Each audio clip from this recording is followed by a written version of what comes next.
Okay, so Assalamu alaikum wa rahmatullahi wa barakatuhu. Alright, guys, so welcome to this video. And can you guys hear? Can they hear on Facebook? I'm hoping they can. If you give me a second. And what's happening to Naveed's voice? Naveed? You fell for it. I was gonna say, I thought this guy has been cursed with the curse of the lost voice. Let me put this on. 3 dates post Ramadan. Do people even eat dates outside Ramadan? Yeah, don't you? What kind of a Muslim are you, bro? Okay, What we're gonna do title is. So welcome, guys. I hope you guys can hear. Let me know in the comments if you guys. Haludi Food is there. Allah, Haludi Food got the first comment. Haludi, bro, you need to book your appointment, guy. Yeah, you need to book your appointment and make us book your appointment for us so that we can eat your food. Because the kind of food you've been putting up these days. I've been checking out. Steak Mufti Saab. I know the steak, man. I know there's a bit of filtering going on there. Instagram filters. Oi. But don't expose your secrets, man. But you know what? I'm telling you, man. They look juicy. I told you the guy makes nice food, man. But I've eaten it only once.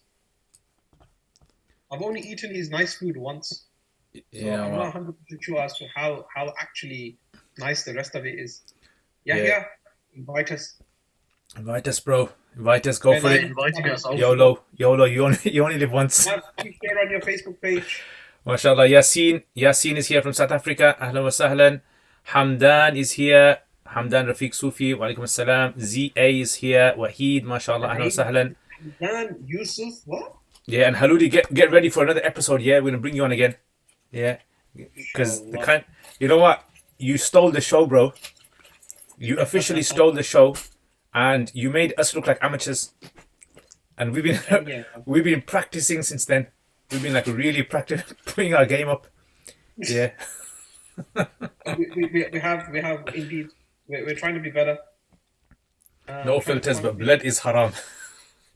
Yeah, that Wasi one was a good one. Remember that? What was it? Washes his meat like it's a mayan. Yeah, like it's a mayan. Oh, bro, that was classic. That was good. I like that. That was quite good. Alhamdulillah. Okay, so I've shared it now. Have you shared yours? So mashallah, my lights are on, guys. My noor is behind me. The books I'm talking about, guys. The books. I've changed my scenery now. Yeah. So is this outside of Ramadan scenery? Yeah, this is the back room scenery that I'm allowed in because I can make a bit more noise now. Right. Okay. I still look like a floating head because my clothes match with the wall. So I've only got one thobe. Brothers, do donate. Inshallah, I'll buy a new thobe. Now you must be relieved that Ramadan's over now. Yes and no, bro. To be fair, I do. No part. The no part is I do less. Okay, guys, I do apologize, but this is some kulfi, yeah, Haludi. This is some kulfi stuff. Trust me, this is next level kulfi, guys. If you haven't tried this kulfi, what is it called, Altaf? Kulfi by. Kulfi by kulfi. In Pakistan. You know the strap line is on kulfi by is khao lekin pyar se khao. Allah. Khao lekin pyar se khao. What a line. So I wrote that the title of this podcast on Facebook is racism, influences, and off-air comments. That's a bit of a title. Naveed has just gone off air. All I can see is his name now. His video has gone off.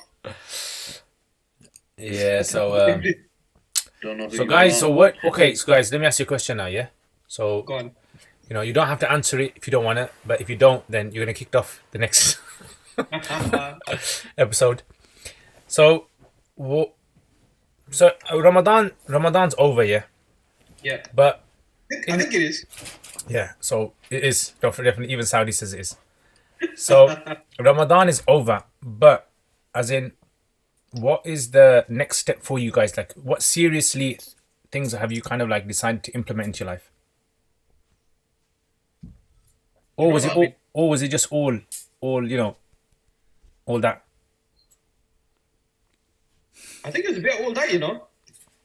Was it? Do you think it was a bit of an iman thing? Iman was a bit up. It is. I think after Ramadan you always have that lull in it where it's almost like you crash from your from all the Islamic stuff that you've done, from the Islamic stuff that you've done, and I think then it's the speed that you pick it back up at. So you're always gonna have that dip after Ramadan, but it's what you pick up after that. So I think you know, people are still in that phase where you can still pick up some of the good habits that you had in the month of Ramadan, praying your salah and so on and so forth. Yeah. Praying some more Quran. Yeah, I think I get that as well. I get after Ramadan, I get a boost.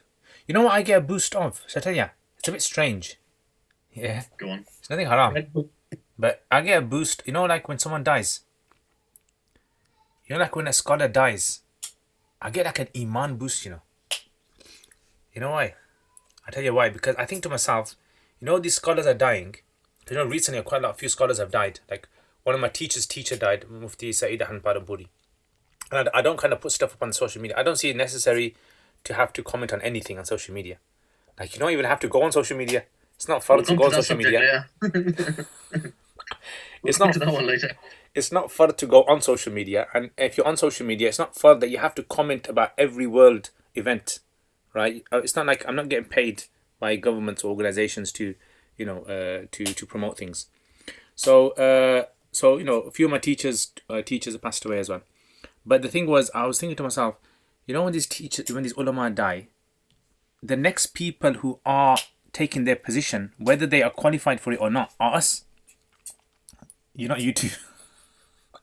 But people who have qualified, I'm saying people who have qualified, you know, in madrasas or universities, whatever, Islamic areas, and you guys are like taking the position of the next sort of like roles of your predecessors, yeah, wherever that is in.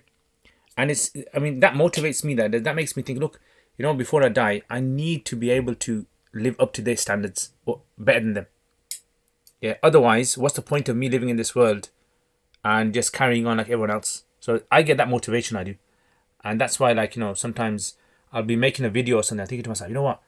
You know, if my teacher was alive today, my teacher would be saying to me, what's wrong with you? Why didn't you make more? Make some more videos, you know, do some more. And I actually remember this from, you know, Sheikh Zahir, when he had his heart attack a few years back. The guy had a heart attack when he was on the motorway. Imagine that.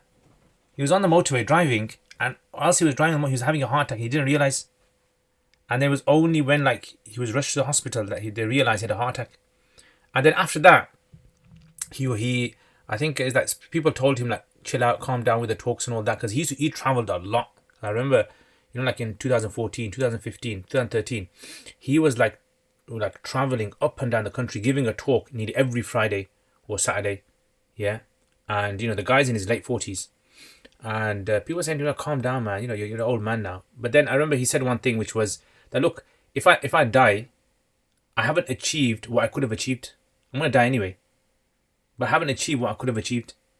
So I think that's like motivational sort of like, you know, those kind of one-liners that you hear.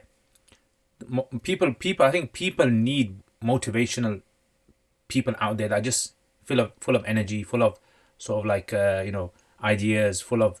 And I think podcasts like this, obviously ours, definitely, but podcasts like this, I think, are a good way of promoting motivation, giving energy to the public Muslim community as well.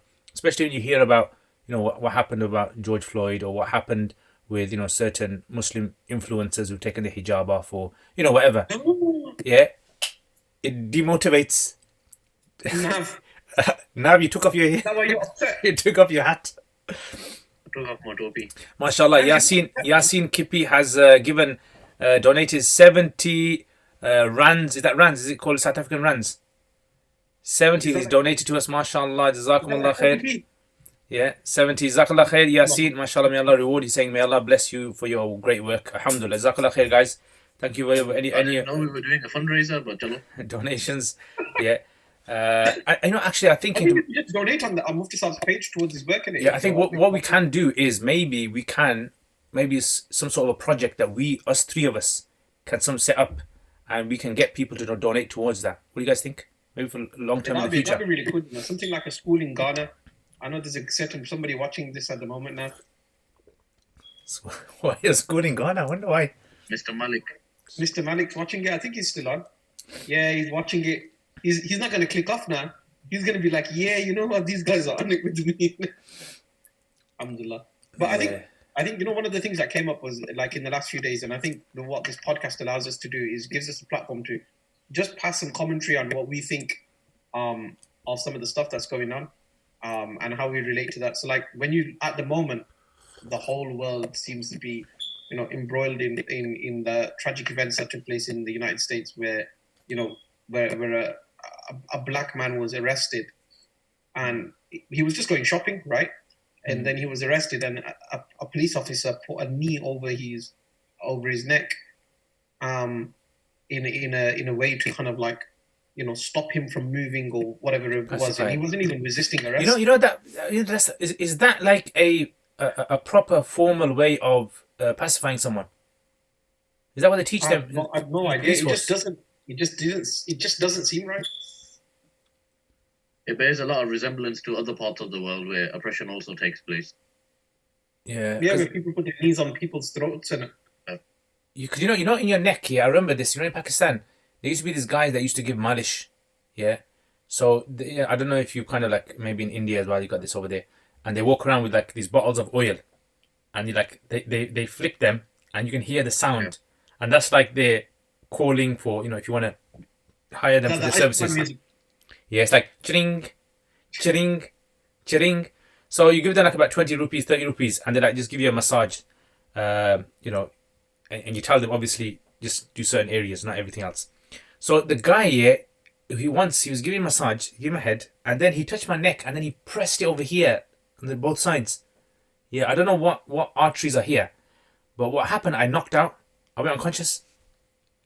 Yeah, and then I regained consciousness. So what happens is over here there seems to. And then did you check your pockets? Forget buckets. I'd be checking other things, but that's what happens. And the guy said to me, "You got to be careful, with these guys, because so many times it's happened before. They've actually killed people. Because I know this guy who actually was drugged. Yeah, he was from I think he was from Chad, right, African country, and they actually drugged him. Yeah, drugged him, and they robbed him of everything. Yeah, and all sorts of things under the sun go on. And so anyway, but going back to the story, so the guy, he pressed this, and then that's where I remembered that I think this is the maneuver that they do on people, is that they press a certain part, their knee on a certain part, and they know that it kind of like, it stops them from being able to breathe. But you got to do it for a short while, you can't do it for a long while, otherwise, it can kill them. And this is, I think, what's happened to the guy. Oh no. And when you hear the stories around that, and I think it comes at a moment in where, especially within the UK, right? So that's kind of massive across the states and across the world in terms of the injustices to black people, and we can kind of go into the Black Lives Matter and that kind of stuff in a moment. But I think in terms of within the UK, then you kind of like an added layer to that is like you get reports coming out around the fact that if you're black or Asian or minority ethnic, that you're more likely to die from COVID. And it's got nothing to do with genetics. It's just got to do with the fact that you've suffered from inequality for the whole of your life, or health inequalities. Let me tell you something, yeah? Let me tell you something. By the way, this is, guess what this is? I have no idea. Pipe cleaner. Why have you got a pipe cleaner? So basically what I done was I bought this whole pack of pipe cleaners. Is that for your double apple? Yeah. So this whole pack, I bought it for £3. Yeah, online. And the reason I bought this was because... Did you click onto what he said? I ignored it. Yeah. Okay. So basically... So what I use this for is, my lighting, when I'm doing my recordings, I have to have the lighting in certain positions. So these, I use them to be able to hold the light up. So it's a weird kind of... So you can have more of an influence on people. Influence, that's it, bro. The Jal system. Dajjal influence I. Yeah. So so so basically, what was I saying? We're just talking about You made me forget. you Influence Telling me. us how you're going to split that 70 donation with the rest of us. Mustafa, somebody on Facebook has also said, "Is it to clean his shisha pipes?" Yeah, bro. Yeah, bro. Yeah, shisha. So, Yeah, bro. Yeah, bro. Yeah, bro. Go away. One of those ones.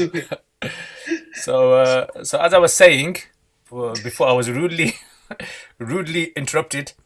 Actually, what was I saying? I actually forgot what I was saying. Talking about. No, Mustafa, you just interrupted what I was saying. I'm going to interrupt both of you. I think kind of. Yeah, no, So actually, I remember. So I was speaking to this guy in Saudi the other day, and he was saying to me, in Saudi, the number of cases of people that have died from COVID extremely low for some reason. So he said he was speaking to another doctor over there who was actually from England as well, and he said they're doing a research and they're finding. I don't know if this is how true this is, yeah, but sometimes Muslims come out with some really good facts on social media, yeah. Muslims and facts on social media. Maybe that might be another. Yeah, Muslim fact buster, Yeah. or truth buster, or whatever they call it. Yeah, we can be like those three guys, like the kind of test and trial every fact to see if it's true or not. So he said there seems to be something in the RNA or DNA, he was saying, of Saudis or people that from that area that don't seem to be affected as much as people outside. Is it because they don't really work? And this is going against what reports are coming out here about the minorities, the blacks and minorities. I think the thing is that Mustab is that our access to healthcare, and our access to health services as well, and that kind of stuff. No. See over there, the guy said, guess what happened? He goes, Saudi made it free for everyone to get treatment for this. Even people who didn't have iqama, people who are illegal there, they made it legal for them. They said anyone, we won't export you or extradite you to your countries. He goes, we'll give you free treatment. So it's strange. I think a lot of this kind of information that's coming out, because it's something new, it's like one of those areas that anyone can talk about it, and anyone can be a so-called, expert on this issue. So lots of people come out with their own theories about COVID and vaccine, and they all kind of like work together, don't they? COVID, vaccine, Dajjal, what else? 5G. 5G, 5G, yeah, all these kind of acronyms and letters. They're all like kind of PIA. Why are you so quiet today? I'm just thinking, bro, man. What? Just general, bro. Like, even before we just went live, someone just sent me a video, man. I know we're going to talk about it in a second, bro. It's just a guy, he was just about to do an interview at Fox News. And all he said is, yeah, I'm from so-and-so area. My mosque is over there. And then there's about 10 police officers just let their dogs loose on him. And like the videos, I think he's doing his rounds now. Just making sense of the situation. I was like, obviously we're seeing it online and everything. I know we're going to talk about it sooner or later. Yeah. But at the moment, we're just like, we're sitting on the sideline really, and we're just watching everything. And even if people went to Birmingham City Centre and got involved with the protest today, etc., yeah, it's nowhere near what's happening over there. And it's just like almost a repeat of history. That's what I was just thinking about, man. It's actually like I think Hassan Minhaj has got a wicked clip on this. I don't know if you've seen what Hassan Minhaj has put out on. I think it's coming on the clips on Netflix, but I'll put it in the comments below when I can find it quickly. He's done a piece on this which is brilliant, man. Where he talks about this from an Asian perspective, and he says that the shop that the gentleman was outside of was actually an Arab Muslim shop. So where Floyd, where he was outside of the shop that he was outside of was actually an Arab Muslim shop, and the person who called the police was actually the lady from inside the shop. Okay. So he says that when we look at culpability and things like that, he goes, we've got to understand that properly. Yeah. But it's a really good clip. I think somebody on YouTube has seen it as well. He said somebody thinks that he was too harsh on the Asian community, but I don't think he was harsh. I think he's in the moment. Yeah. When it comes to this kind of stuff, especially like at the moment, when you see what's happening with the States, with all the protesters, what they're doing outside the White House, and it's infectious, and it's gonna, people in the UK are gonna say that they want to stand up for against injustice as well. So this is. I don't seem to understand when people say institutional racism. What do they mean by institutional? Do they mean that it's a culture that's been that kind of like embedded in the society? Yeah, systems, structures, processes. And it's not necessarily they think they're superior to them. It's just that. No, within the structure, there's this latent racism in it, within the structure itself, where the structure works against people. So an example of that is if you look at public sector organizations or anything like that across the UK, you very rarely see a person of color in a senior position there. Okay, so so is that possibly because of this, or is it possibly because that a lot of these kind of people would have contacts in high places, and because the majority of the countries is Caucasian anyway? Like many of them might have graduated from private schools, and that's the institutional part of it, isn't it? Because the systems and processes work against the fairness of the minority. Yeah. And it's not a fair and equal playing field for people. It works against certain groups and certain individuals, and they call people try to band it as unconscious bias and all these kind of things. But to be honest, right, we've been here for 30, 40 years. Some communities have been here even longer, and they do suffer injustice. And it's it happens everywhere. Yeah, it happens. I've been for loads of interviews, Musab, where I've walked out and I thought to myself, have I not got this role because I'm not good enough, or is it because I'm a person of color? And sometimes you're asking yourself that question, and nobody else asks themselves those types of questions, innit? Like you never ever ask yourself those types of questions unless you're from a minority. Yeah, so I think that sometimes is a bit much in it. But like, I don't know. What's your thoughts about what's happening in stateside, Nav? I don't know, bro. Like, I don't know what to say, man. In the sense that sometimes I do feel like, obviously, everybody knows the injustice that took place, and institutionalized racism. I just feel like we're repeating history again. That's what it feels like to me. Like, I know, like, a lot of people probably know that Muhammad Ali passed away a few years ago, like, it was his death anniversary and stuff. And just watching some of his old videos, and I thought, like, everything he says, and some of the stuff that Malcolm X says, and Rahimullah, all of these people, everything's still happening now. So, as a society, even though America had a black president, these things weren't changed inside the country. So these are some of the things that I definitely think about.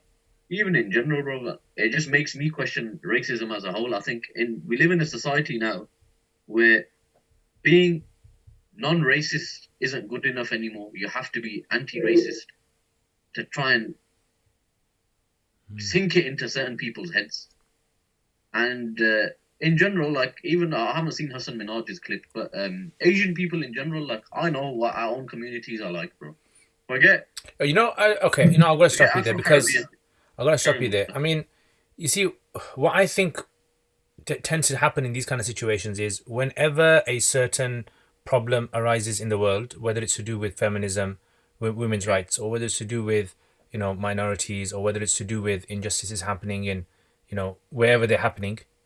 I think what tends to happen is a lot of people, obviously you don't want to say conflate, because it's not really a good word to use in this climate. Later on, after everything calms down, and then when people can see exactly what was fact and what was sort of like exaggerated, I think that's the problem in these situations, because what's going to happen now is there's going to be a push, which you can see is going to happen. Is people are going to say, okay, how come this masjid committee doesn't have black members in there? Yeah, how come this committee doesn't have only has a certain Asian community in there? How comes it doesn't have another community in there? How comes this charity organization has never had a leader? They're gonna try to look at everything as though systematically people have. That's why I asked the question initially, that when we say institutionalized racism, are we saying it in the way that, for example, like everyone has the same opportunities, and deliberately there's people at the top who are selective in who they're choosing, or is it the fact that because certain communities haven't had those opportunities and they've been living in this sort of like rat race, in a so-called rat race, and they've been trying to survive, and then they've never reached the top? Because I was listening to Kevin Hart, the latest one of the latest podcasts on Joe Rogan. Have you heard that one? I heard some of it. So it's quite good. About Chappelle. It's quite good, Kevin Hart, and he was saying, one thing he was saying is a lot of the black community in America. He says they don't have no one. They have no one to come to them and show them like what their opportunities are. As in the white man over there is not bothered about showing them like these are your opportunities. You can go to school. You can do this. You can actually start a business. You can go into this. There's so many opportunities besides sports. Like what else have they shown them? So it's like, I think that's what somebody was saying. Somebody's mentioned a good description of institutional racism as not just people and processes, but privilege and power. Umar's defined it as privilege and power on Facebook, which I think is a good description of kind of an attempt to define it. But I think on top of that, Musab, I think the Hassan Minhaj clip was really good. He said something along the lines of, we all like seeing a black person or an Asian person succeed or aspire to succeed. But what we've not done as a community is lift the foundation, lift the lowest level up. So what you're saying, Musab, is that I think it's a bit of both. It's that nobody showed those bottom ones the opportunity, yet we've always looked with stellar eyes at the ones that have reached higher. Those who've done really well. We look at those as they've done really well, but nobody's come in to lift the foundation of the community. Same with in the UK, same with the British Muslim community. If we were just looking at the British Muslim community as an example, because we'll probably relate to it a little bit more, you could say that nobody's actually come in and helped us, and nor have we helped ourselves to lift our own infrastructure organizations up. Yeah, that's a good one. That is privilege and power. I think that's more accurate rather than racism itself. There's definitely elements of racism, lots of racism. But I think the racism, I think that we kind of are used to, the hooligan racism that you see, the thugs. And this is more sort of like professional racism, maybe privilege, power, and selective sort of like, privilege. White collar racism, you mean? Yeah, white collar racism, that kind of thing. I think it is. That's institutional, isn't it? It's systematic racism that happens through the processes and procedures that you create. Yeah. Whether it's in a recruitment process or whether it's in a selection process, you will always get the same type of people because your systems and structures are geared in that way. Yeah. That you'll always find the white middle class person. Like I'll give you an example of this, Musab. This is quite crazy. So I know a couple of people that have designed some software that does shortlisting. So when you apply for a job, lots of people apply for a job, and basically the system, the machine, the search engine, or the system that you put your CVs into does automatic shortlisting now. So it reads through all the CVs and it compiles the best ones at the top, right? And those are the ones that they forward on because they have the best chance of getting a job, and that recruitment agency will make money from it then. So one of the guys is saying to me, because the algorithms with which they decipher which ones go to the top are all based on white middle class CVs. Oh. Yeah. And he goes that's because that's how we've taught the pattern of behavior to our systems. Yeah, makes sense. If you're not gonna answer your questions in a certain way and speak and present yourself in a certain way, get your name and stuff, but just the language you use and stuff, then you're never gonna make it past that level. And that's what Kevin Hart was kind of relating to. Nobody showed us how to do it. Yeah, I agree. And I think following on from that, I think as Muslims and as second generation or third generation Muslims in this country, if we don't sort out our own community, I mean, we can't obviously get rid of racism, right? And how much can we raise our voices in reality, right? We clearly are not supporting racism anywhere around the world, and as soon as this kind of thing happens, you see on social media how everyone just says, how can I be racist when my religion says Bilal radiallahu anhu was a muazzin. Yeah, it's like it doesn't even make sense. Like Muslims don't even understand how to respond to racism. Like if that's our only card that we've got, the Bilal radiallahu anhu card, that we show Bilal radiallahu anhu card to everyone to show that Islam is not about racism, or you show us one saf One Suf, and everyone in the Suf, you got like an African, and you got like a Chinese, and you got like an Arab, and you got, Pakistani, and that shows there's no racism in Islam. Musab, our excuse is we're not racist. We let a black person do azan in the mosque. Yeah. And somebody was just contacting me. I was speaking to them before this, and he said, in South Africa there was a time where he visited, and he couldn't go to a masjid without finding the muazzin was always black, and I was like, but why have we not developed that anymore, Musab? I have no answer for it, and I think we feel very uncomfortable dealing with racism because we feel we're subject to some point of racism ourselves. We find it very difficult to understand and speak about black racism when our role is probably just to stand in solidarity with them. Yeah. That's probably all our role is in this, Nav, is to make sure we stand in solidarity with them and cleaning up our own house to ensure that it doesn't happen. Yeah. Racism is one thing that I really can't get my head around because I've moved around with different types of people in different settings. Some like really affluent, some like more corporate, Muslim communities, non-Muslim communities, mixed with loads of different people in my life. Yeah, and there were signs of prejudice, obviously, that always existed, and to be fair, I know I'm going to sound a bit weird here, bro. If somebody disliked me, because of my religion, even though I don't, I understand to some extent, because I know the narrative that's out there about Islam. Yeah? You understand where I'm coming from? Yeah. Even though I'm not saying that, they're justified in what they're doing, but I can understand the mindset a bit. But with racism, I genuinely believe that I don't understand how it works. This is the thing, though. Because race is something like religion. I still have a choice, even though I'm born into a Muslim family. No, if I wanted to apostate or anybody wanted to leave the religion, there's no compulsion in Deen. You can leave. So based upon that, well, okay, don't cut this out, and leave Islam. That's not what I'm saying. But nobody has a trick of what skin color they're born into. So how can you hate someone or show bigotry towards something that somebody has no control over? Religion, and I understand they can control what religion they are. They have an option. You understand where I'm coming from? But race is never decided by a person. Nobody decides, I want to be a Pakistani, I want to be brown, I want to be black. Nobody. How can someone hate you for something you have no control over? I think, I don't think it's because, that's what I'm saying. I don't think racism is a black and white thing. It's not clear cut.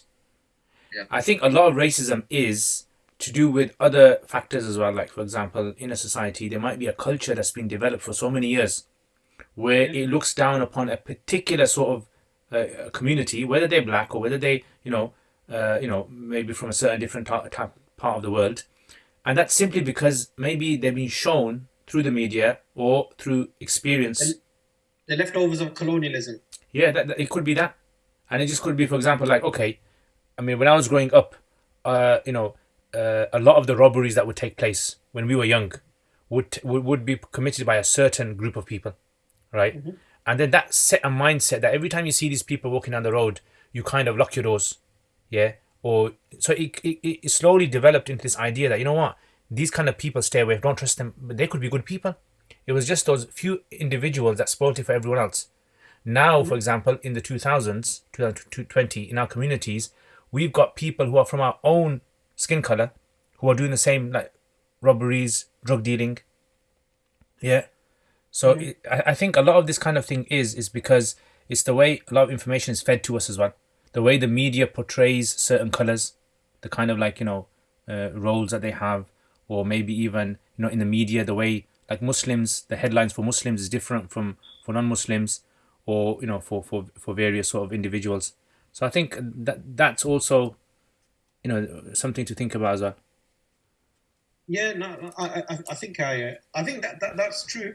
And that does make sense. But in our own community, even if you looked at our own community, Musab, and we were saying, okay, how do we help this whole movement around Black Lives Matters? First and foremost, kind of like, I think it's already dismissed, that all lives matter thing versus Black Lives Matter. And we kind of like stick firmly with the movement that has, some traction, which is the Black Lives Matters at the moment. That's the one that we're focused on. I think when you look at that and you look at our own community, you look at the amount of racism that we have within our own community towards darker skin color. Like, if you just take Black lives out of this for 1 second and just talk about skin color, right? We have so much, I can't even describe the kind of resentment people have. I was speaking to somebody off air about this before we came on, and he said when he was born, he remembers when he was born. Sorry, he was told that there was a certain uncle who said, "Oh, you know what? He's a bit darker than everybody else. What a shame." And then he goes, "Our same uncle, when he had a kid, said exactly the same thing to him. That he's a bit darker than normal, isn't it? He's not. I think that dark thing is an Asian thing. Yeah. To me, it's like Arabs. Like you don't find this in Arabs. I mean, I haven't found this in Arabs. Arabs are fine if the Arab's dark skinned. They're not fine if the Indian or the Pakistani or the Bangladeshi is dark skinned. Yeah. So I think in Asians, it's more. I think it's more like a Hindu cultural thing. Yeah, it's like the kind of like remnants of Hindu culture, of the idea of those. Do you think that's the effect of colonialism of these, or do you think that's something embedded in us? Interestingly, I'll tell you something. Arabs, yeah. The word black in Arab society is actually considered to be a word of beauty. Yeah, you probably have never heard this, but in pre-Islamic era, like if something was really good, they would call it black. Yeah, Aswad was actually a name they used to give for their people, because blackness was a rare color to find. You don't find it like it's not a common color in nature. Black, you don't get it, right? It's like a very strong pigment, and so black people in that sense, very very dark, was actually a good color. Like for example, some people, they use the term like one is African. African's different, but black is not. The only time that black became a problem in Arab history was when Persians entered into Islam. Persians, and they had this in their community, and Persians are very fair in complexion. So that's when this actually came, and that's when racism and this idea kind of popped in. So the idea of black is not that when the Prophet says there's no difference between black and a black person, a red person, or a white person, it didn't mean the color black. He was talking about African. Yeah. That's what he was. That's what he was talking about. So when people that's why I think a lot of Muslims misconstrue these narrations as though there's no like kind of color racism in Islam. Obviously, there's no racism in Islam anyway. But the idea was more to do with nationality, where they're from, their background, their kind of jobs as well, because the average African job was different from an Arab job. Yeah. And unfortunately, but anyway, so Islam doesn't condone racism, but racism definitely still exists within Islam, though, because not in Islam. Lots of things that we're prohibited from. Not in and Islam. People still do. No, not in Islam. Yeah. Muslimics do it, bro. Muslims. Yeah, Muslims. You know what I mean? Yeah, Muslims. I mean, Islam. Obviously, there's no racism in Islam, but I think the problem is the way Muslims are kind of using their culture to justify a lot of things. So a lot of things are justified. And I there was a guy I remember. He was in I think it was Mozambique, and he goes to me. He said in the Tablighi Jamaat there. He goes, when we go to Tablighi Jamaat, the Africans have their own dastarkhan, and we have our own dastarkhan. And I said, that's silly. You give your 6 points and you tell people about how important it is that everyone's the same. And he goes, yeah, because if we break that, it's going to affect our society. If we break this difference, if we stop this difference, other things in our society will be affected. So so to keep the balance in their society, they believed they even have to bring this difference into like the masjid with them. So I go, it doesn't make sense that you sit on the same mat and they have to sit on a different mat. He goes, they're okay with it. And I said, because it maintains our position over them. Yeah, so the guy goes, yeah, well, we can't really do anything because a lot of the people that are in our country, they do. And no, this is not representative of Tablighi Jamaat everywhere. Obviously Tablighi Jamaat around the world, there's black and, and white and Asian, everyone's kind of just mixed together. But what I'm saying is that what tends to happen, I think a lot of cultural baggage is, imported into a person's practicing life. Normally is. And then, like, if you talk about, a person's cultural baggage being brought into their practicing life, what about influences, Mufti Sab? And certain people taking off their hijab. Personally, I'll tell you something here. To me, I think How are three guys on a podcast going to relate to a sister who took off her hijab? Forget hijab. I mean, let's say for example, there's someone on social media, yeah, and they're gaining a large following, and then the next day they say, "I don't feel confident in Islam. I'm leaving Islam." They leave the fold of Islam. Let's say, na'udhu billah, may Allah protect us. But let's say that does happen, and it has happened in the past with certain individuals. I don't know what you're saying is cut off. Yeah, but the reality is I think what tends to happen is Muslims don't know how to react to these kind of situations. Yeah, and maybe someone might say you shouldn't have put them on that pedestal in the first place, like with certain scholars who've got up to some bad things. Why did you put them on the pedestal in the first place? But then it's like the kind of situation where they forget all about them. And how many times has this happened? Last year with a certain couple, yeah, who were exposed for certain kind of lifestyles they had, and then all of a sudden it's like everyone's shocked, and people who gave them money were like heartbroken. It's like, why are you heartbroken for? Like, who told you to have so much hope in these people? The idea is not to have hope in individuals; it's to have hope in Allah's system. That's where the hope is. And I read something. I'm sorry to interrupt you. I can't know something. Azari shared it. I don't know if you read it. I think Abdul Hay shared it or something along them lines, and it was quite profound. And he said that the kind of people that would be more in love with the kind of whole culture around Islam, and they'd go after a certain person, and he'll tell them what to do, what not to do. I don't want to name drop certain groups or whatnot. He said that mindset has just been bought over with a new face, and that's what an influencer is. Mm. Do you understand what I'm referring to? Yeah. But okay, so this concept of influencer, it's never going to leave us. You know that, don't you? Yeah. Yeah, this is okay. We need to try. It's in the form. Okay, today it's in the form of YouTube, and it's in the form of Snapchat and all these kind of things. Yeah. Tomorrow it's going to be in another form, and later on it's going to be another form. In the past, it was in different forms. People used to look poetry. up. Yeah, in poetry. It was in the form of people who used to write books. It was in the form of I'll give you an example. Look, it was like when the Prophet ﷺ passed away, and people were so upset, which is naturally understandable. And then Umar radiallahu anhu was so angry and said, whoever said he's passed away, and then I'm going to chop their head off, etc. Abu Bakr radiallahu anhu came and he calmed everyone down, and he said to everyone, look, he goes, whoever was worshipping Muhammad sallallahu alaihi wasallam, then understand Muhammad sallallahu alaihi wasallam passed away. But whoever worshipping Allah is alive and he will never pass away. And because of this situation, there were villages of Arabs who actually decided that they were going to leave Islam. Some say they were going to leave Islam, and some say they were going to stop giving the zakat to the state, right? Because their whole Islam was based upon one individual. So this idea of influencers, and I feel we're always going to have this in our community. Unfortunately, I think the people who are heavily affected by influence are young people, teenagers, late teens, early 20s. Those are the ones who look up to role models. And especially in your community, if you don't have like someone to look up to, if you have like a parents who are not like good role models, or you don't have elder brothers and sisters, or you don't have anyone that you can kind of like use them as a role model, you straight away start using those individuals that have YouTube channels, apart from Roots of Knowledge obviously, and you use them as role models, and then you naturally kind of pin all your hopes on them, and then you kind of your mind dictates that I expect them to behave like this, and I expect them to do like this. But you don't know when they turn the camera off, what are they like? They're only going to show you the part of their life which they want you to see. They're not going to show you the kind of stuff that they're hiding from you. And if that kind of comes out into the public, then why are they upset for? What's the reason they're upset for?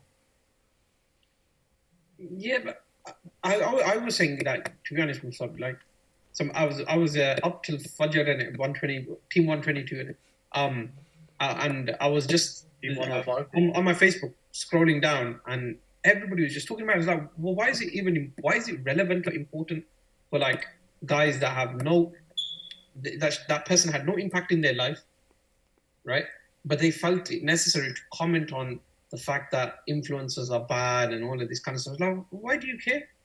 You're not in people's peripheral view. I wrote something like scholars are more MUAs, makeup artists, are more influential than scholars in it. And I meant in terms of, well, why would a scholar or somebody that's a good role model be relevant to people when they're not on the platforms that they follow, or they're not making good content? We're on an entertainment platform. Facebook's an entertainment platform. YouTube's an entertainment platform. yes, we're here to provide people with a little bit of entertainment and also some spirituality. Exactly. I think that's you hit the nail on the head. I think people need to realize the difference between entertainers Yeah, and between role models. And people get confused and see a scholar who's an entertainer in reality. Scholars who give talks are entertainers. yeah. As in, they have a skill, a trained skill. They know how to make you cry. You quoting ayats and hadith is not. It's not about quoting ayats and hadith. You got guys, comedians who can make an audience laugh and who can make an audience cry. They're just entertainers. You just change what, let's say, Kevin Hart or David Chappelle says. Put a few ayats in the hadith in there. It sounds Islamic. And then I think what tends to happen is, what you said is exactly right. I think people need to differentiate between entertainers and influencers, like Islamic influencers.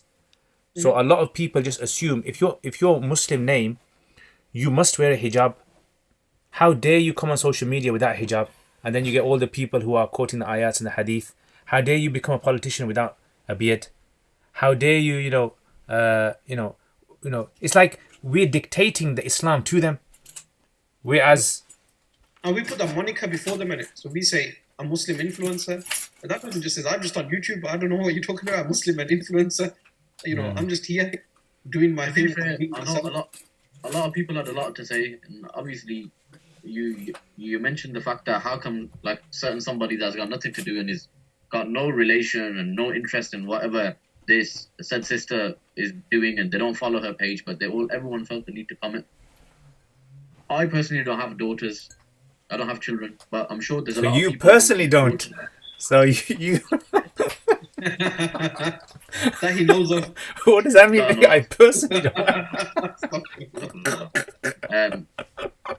But I wouldn't have that same understanding that a father might go through the fact that, like, my daughters were following this person and now this person that they looked up to, or just saw, like, because whatever she did, like, I know she used to do some sort of hijab tutorial or something like that. So innocent kids are probably watching and they're learning how to put the hijab on and, like, stuff like that. So as somebody that might seem like they don't have nothing to do and no say in what they're doing, when they see their daughter heartbroken that this girl's taking the hijab off, I can kind of relate and understand. Not that I'm saying that this guy's also... I got a daughter now.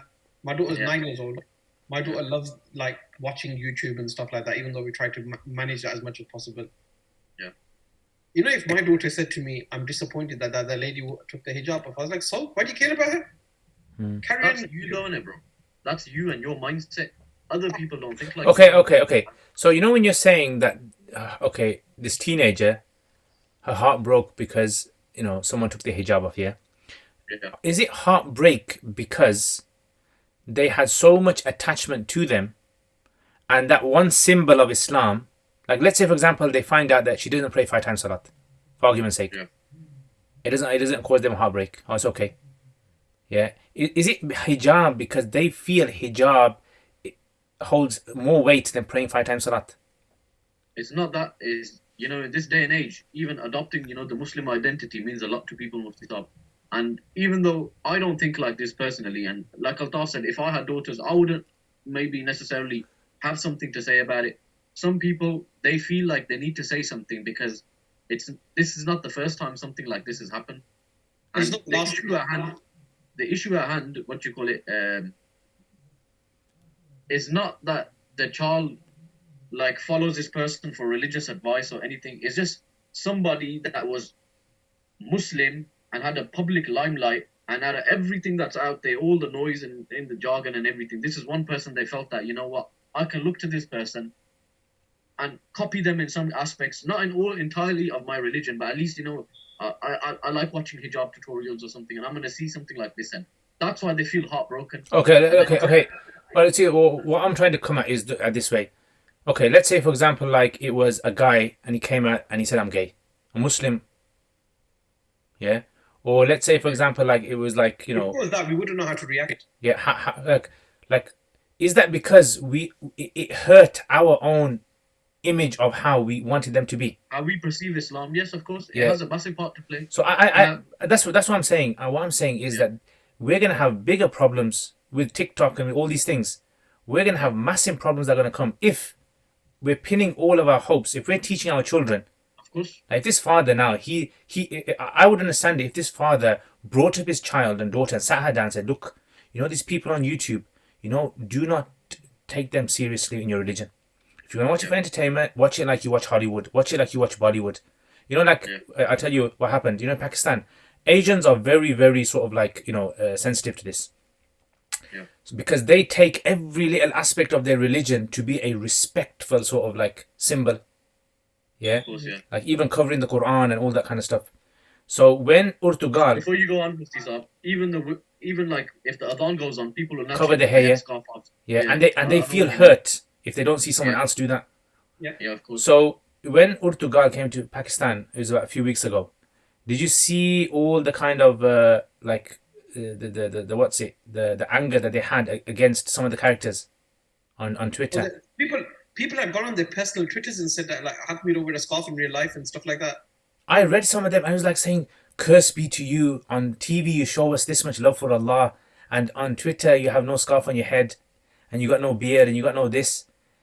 Yeah, I think see, this is why I'm saying that people are very confused.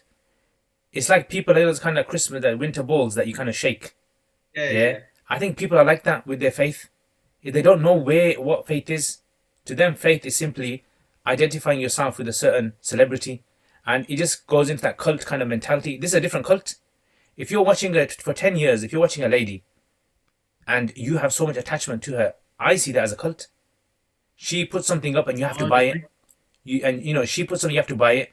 If the parents are not teaching the children that this is wrong, and the parents are doing it themselves but in a different form, like maybe with a sheikh, they've got this cult with a sheikh. Now all of a sudden, I've seen this happen. There was a famous sheikh, and people had done bay'ah to him, and for so many years there was certain individuals, right? I won't mention names. They were so adamant that this sheikh is the perfect sheikh, and you have to give bay'ah to him, and your connection with Allah is going to increase, and right. And I said no. I know what you're talking about. Yeah. You saying, And then all of a sudden, what happened was this sheikh, something's happened. I don't know exactly what's happened. Something's happened, and a few of his top, elite, so like guys have left him, have transferred their their loyalty to someone else, and said we can't. It's like, oh, wait a minute, guys been telling us that He's the best in sliced bread. And this is the same thing that's happened in, for example, like, obviously, I'm not saying Tablighi Jamaat is wrong. I'm not saying that. Tablighi is excellent. Who thinks he's You selling? make a lot of references to TJs. But what I'm saying is that this same thing happened when the split happened with Tablighi Jamaat. It was like the same guys who were saying to in the Jamaat, saying, okay, I've been Jamaat so many times, I still go. It was that same guys that saying we need to have unity, we need to have one Amir, and we need to have this, and we need to have this, and we need to have this, and they were like kind of drilling it into everyone. All of a sudden, when the time comes, it's like, wait a minute, were you following the Tablighi Jamaat as a cult, or were you following it because you really wanted to benefit Islam? So I think what's happened with these influences, it's become a cult. If you get hurt, serves you right. You get hurt 100 times. That was wrong of you for bringing up your daughters like that, I say. It was wrong of you to have all these hope. Now, I know most Muslims don't know any better, right? And you're saying, well, the influence should have gone on a training course on Islam, and they should have been told, oh, you're going to become this famous, and when you become this famous, make sure you're careful of what you put on there, what you say. Why should they? Like, Is this the thing in it? Like I said, Mufti Saab, I go back to that same example. Like, what existed within the Indian subcontinent, which is prevalent even in today's society, is that people place all their hopes on one individual as opposed to learning even what the individual has to say. So when the individual makes some sort of human error, everybody's Islam is out the window. So it's just been transferred. It's just a different platform for that same mindset, that same problem that existed beforehand. It's like need to have a focal figure in it. Yeah, basically. Like, I don't want to use the word like interceder or like a middleman, basically, but it is that kind of mindset, isn't it? Yeah. I mean, I'm not saying that the influencers, these YouTube influencers, should not be more careful. They definitely should have been careful. On the Day of Judgment, Allah is quite obviously, is going to judge them according to their situation. And the people who's, the more, what does Spider-Man say? Yeah, with great power comes great responsibility. It's going to happen. These people on the Day of Judgment will have to answer to Allah, and Allah subhanahu wa ta'ala is going to judge them accordingly, right? But I think the my It's fingers that are sign on it. When you no, go like that, my fingers are like this, that's by the way, yeah. sign, man. Just in case someone takes a snapshot of it. You're gonna get us all refuted, bro. Yeah, but look, you only go like that, like Spider-Man. When you turn it around like that, it becomes that. Don't worry, bro. You didn't even know that. There might be a certain individual that'll You screenshot didn't that. even know that. When you were mimicking Spider-Man, you were really doing devil signs, bro. When you were 4 years old as a kid running around the playground, Astaghfirullah, astaghfirullah. you were influencing people badly. And that's it, bro. Okay, let me ask you a question now. Let me ask you guys a question. Do you guys ever think to yourself that you need to be careful of what you put on social media or what you say? Does that ever thought come to when you're putting a post up? Does that thought ever come to you that, you know what, there might be someone out there that I might really affect their iman because of one word I said, or one sort of like Yes. maybe. There was actually a post I was going to put out. Shall I tell you which post I was going to put out, Mufti Sahib? There's a mosque, right, that's asked for funding recently, right? And I was That's a bit vague. protest. Pardon? That's a bit that's a bit vague. There was a mosque in Birmingham, a very large mosque in Birmingham that was looking to do a fundraiser for a massive rebuilding project that they're doing. All right. Right? They, massive mosque in Birmingham. There's only one. And I actually don't feel that the. Go on. I personally don't understand why there needs to be that much money sunk into that project. So I actually wrote up a thing that I was writing up and saying, don't give your money to these type of projects. Find projects that are actually benefiting people. Like, we don't need extraordinary car parks. Like, we need money invested into extraordinary people. Does that make sense? So I was writing this post up, right? And I stopped myself writing the post up. And the reason is that I didn't want to stop people donating to a mosque. So I thought that part of it didn't sit right with me. But at the same time, I still thought to myself, this is a waste of money. Like, if somebody's trying to collect more than £1 million for a car park and a bit of a facelift for the building, right, I have a real issue with that.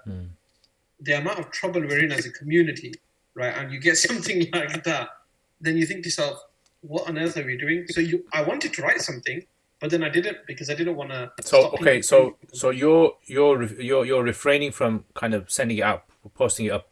Was that because you felt inside that it would have tarnished the reputation of that masjid, or it would have given people a bad image of that? Because that particular masjid might be very close to people's hearts.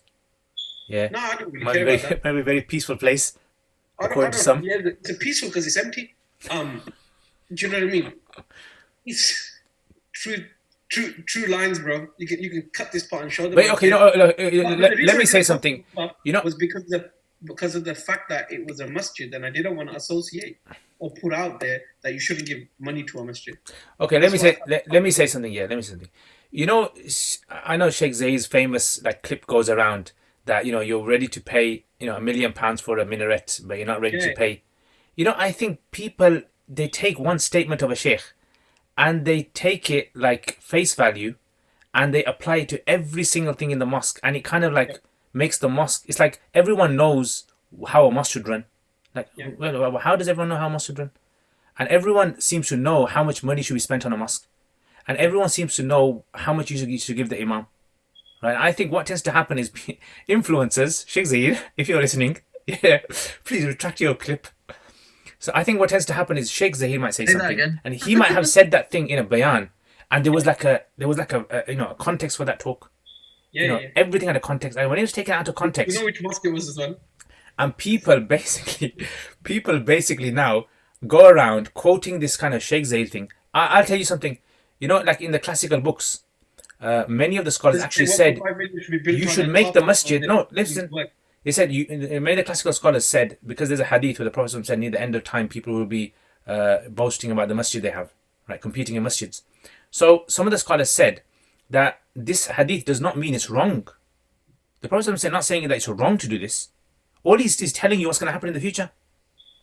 Is that so? Some of the things he tells you is not to tell you that it's wrong. And many of the scholars said, in fact, to beautify your masjid, he goes, if it's not permissible in certain times, it's actually considered to be necessary. Because when you beautify the masjid, it creates a confidence in the community to their faith.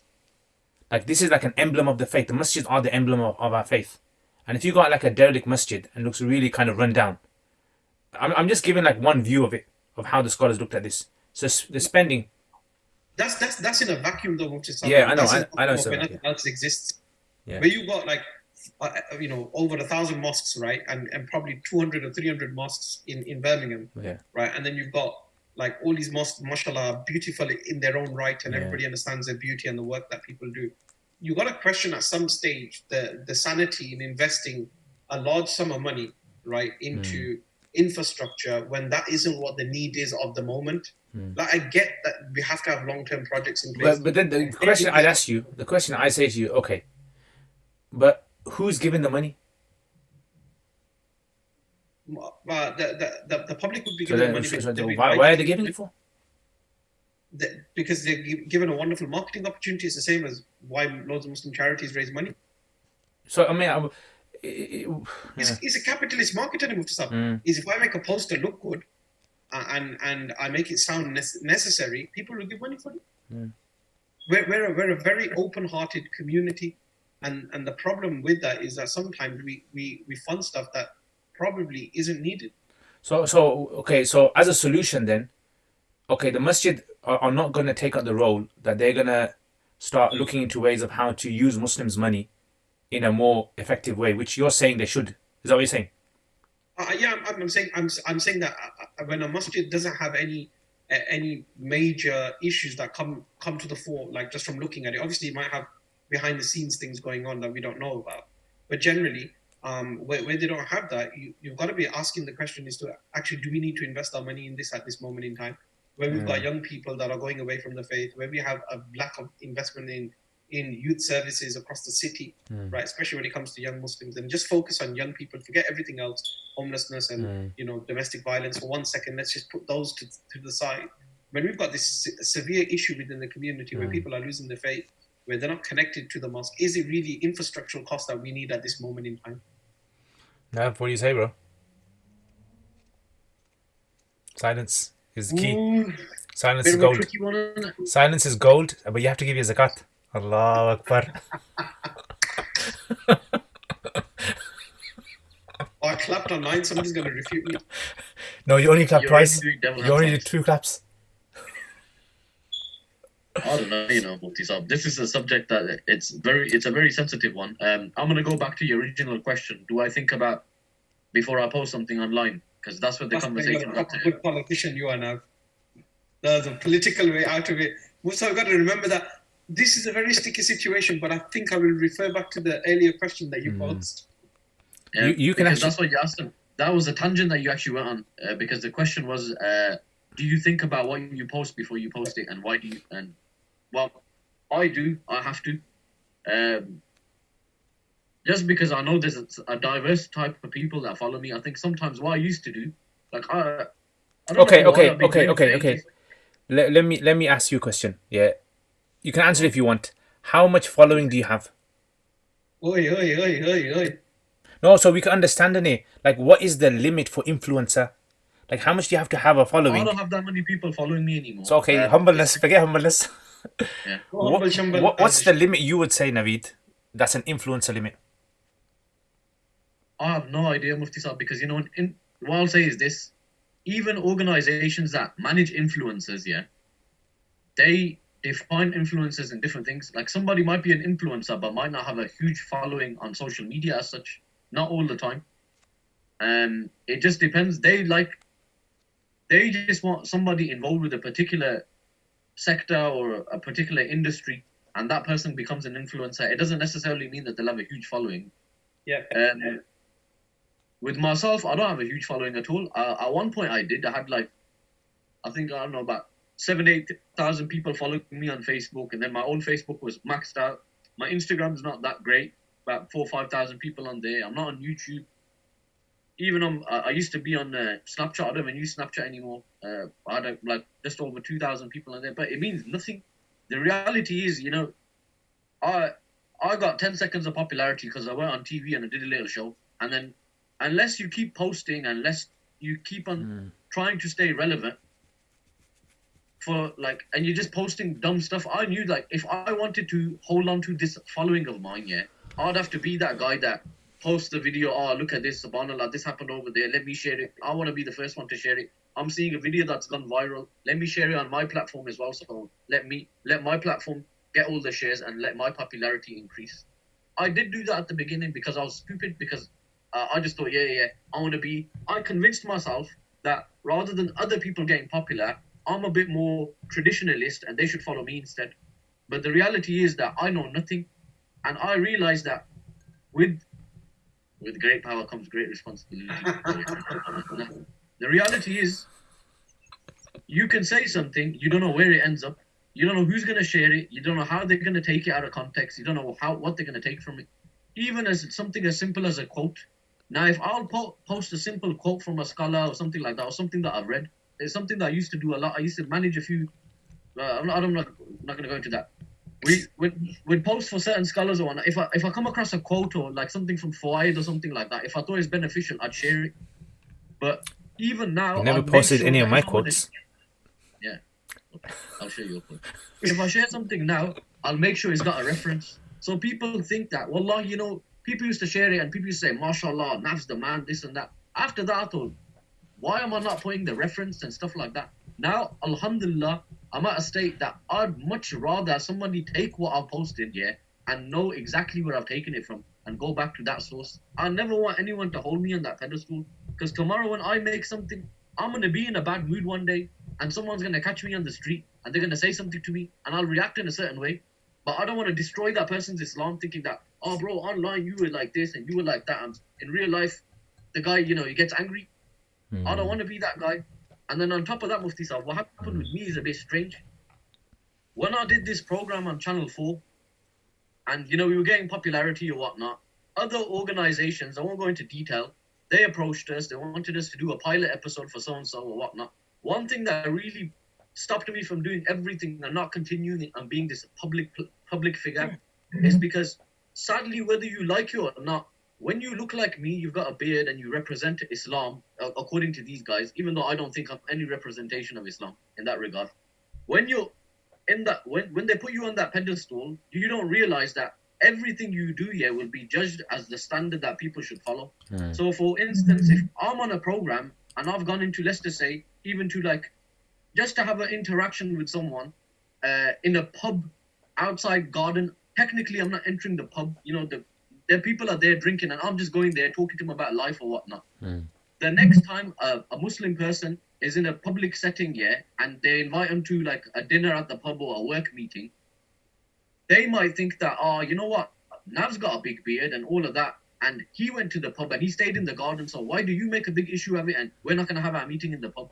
I would never ever want to be that measuring tool that people judge Islam by. Do you understand, Mufti Sahib? I'm not nowhere near as clued up. I just about know my Quran, just about read Quran. I would never ever want to be in a position where people think that he's a bit hot because he doesn't do what Nav does, but Nav's got a big beard, so Nav is the voice of reason. Do you understand what I mean, Mufti Sahib? I'd never want to be like that. And that's why I stopped posting. I stopped being that social media guy and cracking a joke and posting on my story all the time. Because, to be honest with you, it's fake. Yeah. It is fake, Mufti Sahib. I'm only doing it for the reason of I want to gain popularity because in my head I've justified it. I understand what you're saying, but I disagree with one point. I don't think everyone that goes on social media comes from the same mindset as you. You clearly I don't have the religious backing. So you've got, for example, a certain circle of friends or certain contacts who are very sort of influential over you. So I think that has a lot of to say as well, right? And some people would say you got a lot of du'as with you as well. But there's going to be a lot of people out there, there's going to be these ladies who are going to do these, MUAs. They're going to start because maybe they've got problems. Maybe this is the way that they kind of release their anxiety. Maybe this is how they express themselves. Maybe this is how they reach out to the world. And it's because they've been wearing a scarf. Okay, you want them to take their scarf off from day one. So just so that, they don't represent Islam. Like some people will say, she shouldn't have worn a scarf in the first place. Maybe, she in the beginning thought her intentions were very sort of clear. Her objectives were very clear. Then she got involved in other things. And you know what happens with social media is once you reach a certain level, it's like there's this magical number that you reach. And once you reach that level, it's like automatically people will see every single one of your quotes as being like sanctified, sacred. And I actually know one guy, he's not a scholar, but he quotes a lot. We all know him, so he quotes a lot. And Sheikh Zay said to me, Sheikh Umar Suleiman came from America, and Sheikh Umar Suleiman goes to Sheikh Zahir, where is this guy? I want to meet him. He's not even. We all know this guy. And he goes, he's not even famous, but because he quotes so much, because he's putting stuff up on so much, and he sounds so Islamic and so kind of like you when you see him, you just think of Tahajjud, and you just think of fasting. Because some people's Facebook's like that, isn't it? The kind of quotes they put up is like you see them as a serious, just it's either computer, musalla, tasbih, or crying in front of Allah. That's what you see, and it's like this guy. He probably didn't even imagine that he was. Imagine that bedroom in it. He's got like his computer faces the Qibla. One of those ones, isn't it? And he's got like a supersized tasbih, like the big ones that you can you gotta use both arms. He's just got the mosque kind of carpet you got with softs. That's in his room. Yeah. Find an off piece at home. I know what you mean, Mufti Saab. Sorry to interrupt you as well. Sorry. I totally understand and I agree with you. That's my mindset. I would never force this mindset on anyone either, Mufti Saab. I know there's genuinely people out there. I'd be lying if I said that there's not good, quote-unquote, Muslim influencers out there. There's brothers out there that have got a platform. Not just brothers, there's probably sisters as well. But I know of brothers that, wallahi, I know, I can't tell their intention, but the content they put out and what they put out and the way that they put it out, their only gain would be like they don't even have a financial gain from it. They don't even allow adverts on their channels and stuff like that, and they solely put it out for Allah's sake. So I'm not going to ever throw everyone under the same bus and say everybody's the same. Some people need that validation. Wallahi, there's people that probably come from broken homes, and like at home they're always arguing and stuff like that, and the only validation that they get is when they post something online from people that they've never met in their life. That's escapism for some people. So everybody that's on here that isn't a quote-unquote influencer, they've got their own journey how they became this influencer as well. So they need to be judged according to that. But I look at it like, that the Joker that there's that one meme that goes around, why so serious? Yeah. Like I always just look at influencers like that, like put your thing up. People like it, they like it. If they don't, move on. And that's the way I react to it, which is completely different from other people. And I understand how other people are, but I think the more light-hearted that we take some of this stuff with, not all of it, because some of it is serious, the more light-hearted we take some of this stuff with, the less we'll be impacted by it. Yeah, you can follow loads of influencers, but the less they'll influence you on areas that you don't want influencing on. Do you know what I mean? Like, if you want, like, I'm going to go watch, I watch a lot of tech reviewers, right? So I'm influenced by their tech experiences. Super Saf, the man. Super Saf. By the way, but I know influencers. Super Saf Muslim. Yeah. Yeah, okay, excellent. I met him a couple of times at events, but I don't actually like his clips. I'm more like some of the American guys who. I like you, bro. If you're watching. No, he's a nice guy, mashallah. But so I watch some of those guys, but when they start talking about other stuff, I'm not interested. I'm genuinely not interested. So I think I find it difficult. I think yours. You see, we've kind of matured now. We've reached that age level. So it's like an age level you reach, and you don't even care about what's happening now. You don't even care what people do. Yep. Yeah, and I think people in the ages of late teens to 30, maybe early 30s, this is where you have the age. I'm in my early 30s, Mufasab, by the way, but never mind. No, as in experience in life. Yeah. So you've been to various fields. You've kind of had exposure to a lot of different kind of people. Loads of fields. And a lot of people. Hills, Marvin Hills. Majority of the exposure. the canal right. But I don't think Mufasab. I don't like, even when I look at my of extended family members and whatever else, when I see them on like stuff, and they're watching it, and I'm there in the room and they're watching stuff as well. I don't think they take it that serious, Like when I ask them, he's like, I don't care. She did that or he did that. It was good for 5 minutes. I watched it, and they don't care. Like I don't think they take it that seriously. I think there's a group of people who think everybody takes it seriously. But even like with youngsters, like I'm talking about from the age of like 9 to like 18, 19, when you see them and you ask them about stuff, because that's how you check your barometer, right, and measure it. Like, yeah, we watch it, but like, you know, they're just trying to make a money in it. So they will understand that their money, everything's monetized. Because even young kids that have got like YouTube access or Snapchat access know that this is a way of making money. And they, because obviously, like, even when you're like, you know, doing an amazing reveal video, or you know, you're being extremely sincere to God, and you have 5 adverts inside your YouTube clip, do you know what I mean? and you're monetizing in that way. People can see through that now. I was asking my wife about this actually, and I said to her, "What do you think about influencers?" She goes, "Yeah, I watch a couple of influencers." She goes, "But whenever they sponsor anything, or whenever they're talking about stuff that's got nothing to do with them," she goes, "I just turn off because it just doesn't interest me." It's like, you know, you click fast on that Instagram post, the story, to get past the paid promotion. Or where Haludi Foodie is doing one. Haludi, if you're watching this, I'm talking about you now. You know, when they do that. Haludi, if we come down and you cook something messed up, you're gonna break my heart, bro. We're gonna expose you. Yeah, we're gonna expose you on every single platform that we have. We're gonna invent platforms just to expose you. I don't know, but I think with influencers, for me, I probably am at the wrong age to kind of like talk about influencers. I think they're more Nav's thing. I think the one that did what I found. Bro, there's like 1 year's difference between us, but okay, go on. But you know, I think going back to what I was saying. That one was that one was crazy. Which one? Because that was like, you know, the one that took place last year between the 2 influencers. Oh yeah. The married couple. Yeah. That one was crazy because it was a saga. Like, but that's what people like. That's what makes me kind of like, why were people upset at this? People like drama in these kind of things. They like hearing about this has happened with, you know, Amir Khan and his wife, or, you know, such and such a Muslim. They love this kind of like, it's like, you know, once I remember I was Gossip. Yeah, they love gossip. It's gossip and they know it's wrong. Can I ask you something? I'll ask you both a question. If you watch Netflix or Amazon Prime, do you watch something rubbish? Me? Yeah, would you if you had something rubbish on that you were watching, and it was a 3-hour movie, right? Your worst movie that you ever thought of, and you were on Netflix or on Amazon Prime and you started watching it, would you watch the whole movie or would you switch it off? To do my Islah, I'd watch it. You switch it off in it now? Yeah. This is no longer entertaining. Well, you're on an entertainment platform.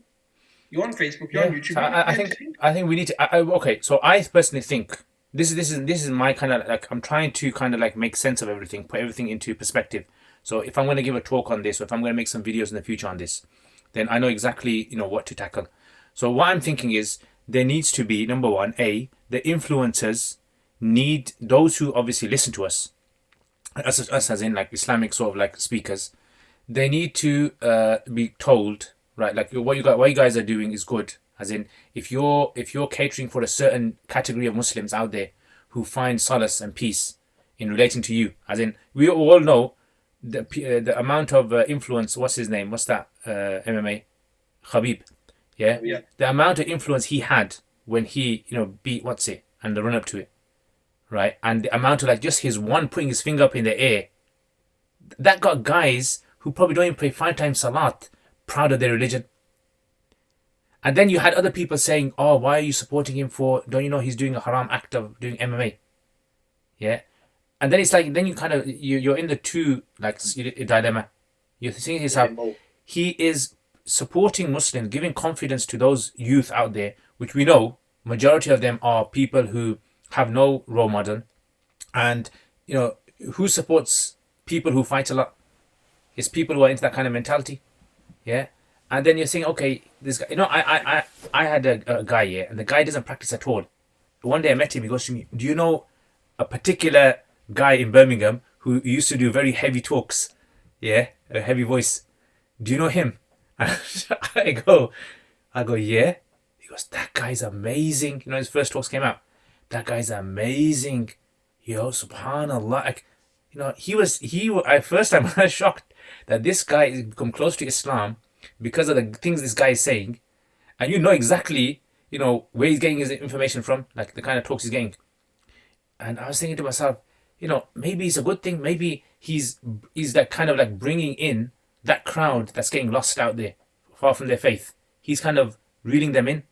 So, you know, sometimes I think to myself, maybe a lot of these influencers, Smile to Jannah, for example, Yeah, I know some people criticize Smiley Jenna and say things like, "Oh, why is he putting up, because in the beginning, if you remember, on his Smiley Jenna, he never used to put up like women's faces and things or hair and things, and then now it's like kind of, it's like difficult to avoid now. What are you gonna do if you're gonna put a clip up? You can't edit the whole clip and Block it all out. block it all that. It's like very difficult, isn't it?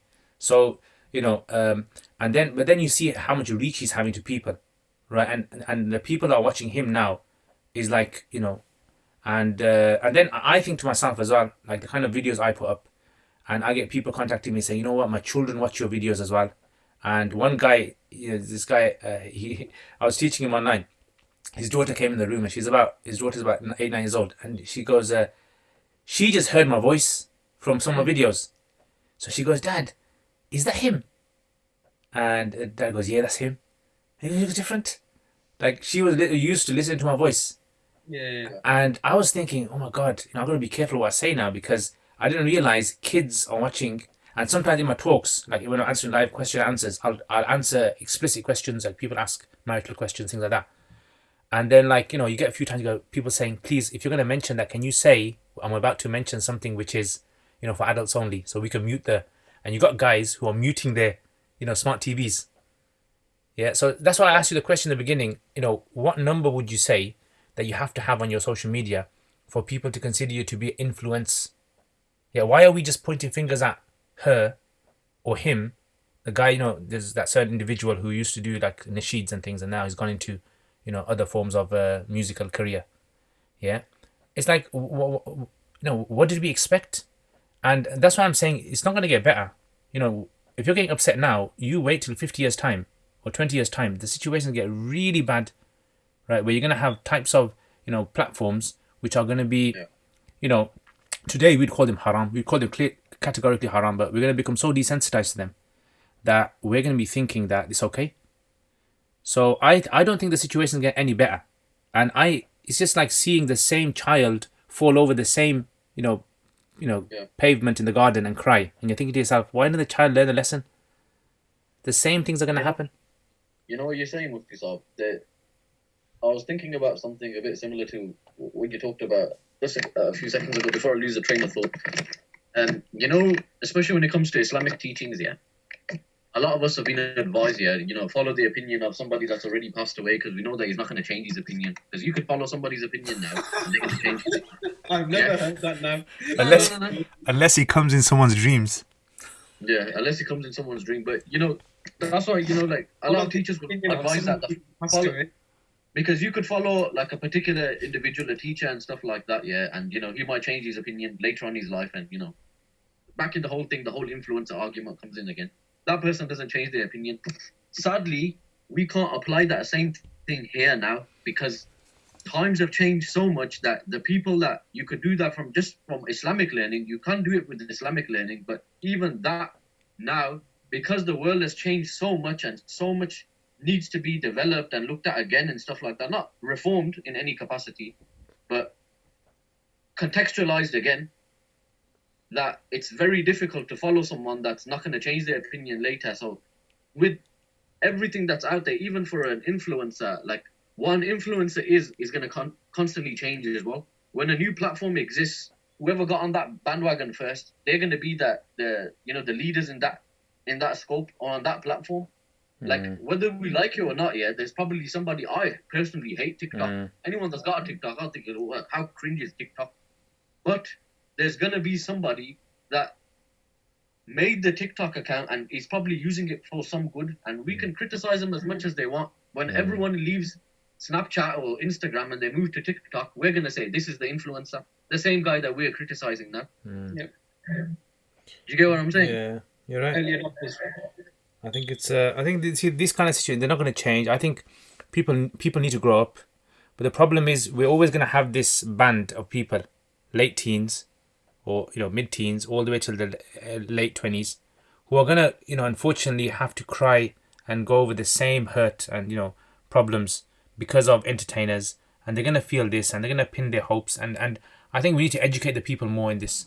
And the other thing is, look, on the other side, I mean, I don't know what your views are, but like certain comedians who started off their career on sort of like the platform, Islamic sort of like platform, and then they slowly shift away. And then, is that wrong? Isn't that what's expected? The more famous you get, you are gonna be expected to. Throw a wider net, basically. Yeah, you are gonna be expected to compromise some of your ways that you were on before. Yeah, and that unfortunately that happens with me. Change, Musab. Doesn't your life and your opinion change of the way that you perceive and look at things? Like, I may have been very different to the way that I look at influences when I was at university. I was probably not a bit rampant. People, you're in. Not only that, off before you do go on, even like you mentioned the beard though, somebody might even start off with a big beard and his Islamic position might change. He might be more well read and it's happened. Like I don't want to name drop, but scholars that had massive beards or whatnot, they trimmed their beard down because they changed their position. Now, do we judge them by our own understanding or what we believe is fard or wajib or sunnah, etc., or do we hold them to the standard that they believe in? These are other factors that you need to consider as well, isn't it? Yeah, man. And I think people are just going through their own thing and they're trying to get out the other side. Everybody's trying to get out the other side in the best way possible and just be good human beings, generally, Musab. You remember once? I remember. I was on. I was on the bus and I was going to college when I was young, and I remember in the bus because I used to go to college with my sister. Me and my sister used to go to college, so she was 2 classes ahead of me, JC. So I was sitting on the bus and this one girl, yeah, she was speaking with another girl, and she was saying, my brother said he's gonna keep a beard. This was like in the late 90s. My brother's going to keep a beard. And I said to him, you dare keep a beard, I'm going to shave you when you're asleep. And I wasn't practicing in them days anyway. It didn't mean anything to me. Like that kind of a statement did not mean anything because I was not practicing in them days. Now when I think about it, is I'm thinking to myself, look, there are people out there who are grown up in families who don't see the Islamic sort of status of the beard or the hijab or salat even.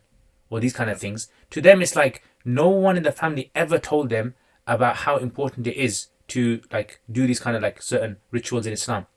And then, you have these other people who are sitting on their seats, and then they're watching these people from afar, and they're kind of saying, well, you shouldn't be doing this. You should be doing this. It's like, okay, shouldn't you give them a chance to learn? Who taught them? Why isn't there something being done? Before you criticize them, why isn't this being something to be done to educate the masses, educate the young children, give them some sort of a confidence in Islam? You got a lot of people who are not confident in Islam. They go out there. Remember, in the 90s, there were lots of Muslims who used to call themselves by Christian names. Remember those ones? Yeah, they used to work in places, and instead of giving saying Liaquat or something, let's call him Lee. Yeah. Isn't that the Indian call centers?